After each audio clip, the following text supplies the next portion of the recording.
Continuing on the topic of nuclear tests, I just wanted to show you the formula that's used to calculate how deep the vertical tunnels need to be for nuclear testing in Nevada in particular. This formula says that the depth in feet is going to be 400 times the cube root of the yield in kilotons of TNT. So to take two examples, suppose we have a fission bomb a little bigger than the one that was dropped on Nagasaki, 27 kilotons. We take the cube root of 27, that's 3. 3 times 3 is 9, 3 times 9 is 27. Multiply that times the 400, and we get 1,200 feet deep for that device.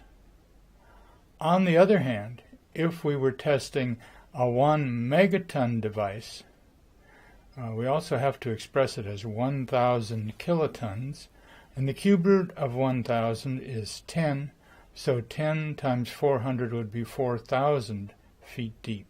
It's necessary, once you have tentatively selected the site of a test, to call in the geological survey and have them drill a borehole down past the depth of your test to determine what kind of rock and other materials are down there.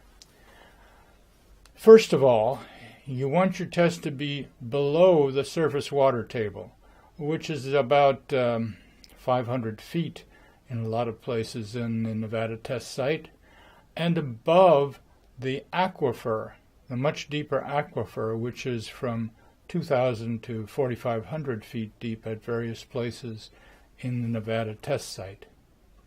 You also want to avoid places that have clay, which is a very weak material and rich in water. Both things you don't want. You want to avoid faults, because that'll almost certainly spring a leak. And you want to avoid areas that have a strong shield of bedrock below the point of your explosion, because they will reflect the explosion upwards and increase the depth at which you would have to bury the device. This diagram shows the history of nuclear testing in terms of tests done underground, below the line, and in the atmosphere, or even above it, above the line. And we can see that the two important events that occurred were the Partial Test Ban Treaty, which reduced the number of tests in the atmosphere, and the Comprehensive Nuclear Test Ban Treaty, which eliminated tests in the atmosphere.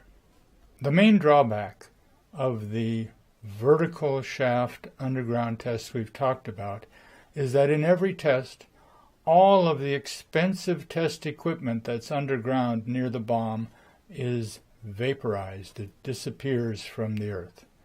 So, however much that equipment cost you, that money is all gone.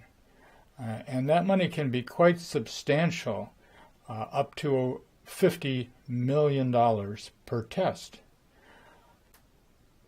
Most recent tests have been performed in tunnels, horizontal tunnels dug into the sides of mountains. This picture shows an example of a mining operation for one such tunnel. And this diagram shows the three-dimensional layout of one of the tunnels in Nevada. You'll notice on the left of this picture a circle, a curve rather, around something called Vessel 1. This will be our example test site.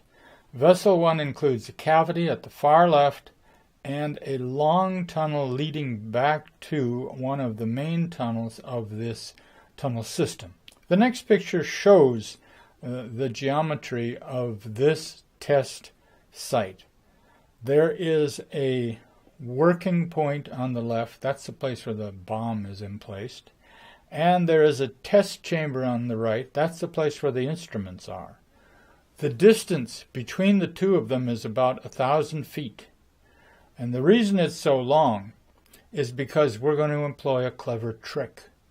We have a series of doors, very strong blast doors, whose function is to remain open during the actual explosion and then to close so quickly that after the light and subatomic particles from the blast have reached the test chamber, the doors will prevent any of the debris from the bomb from reaching the test chamber and make it possible to use those expensive test instruments again on another test.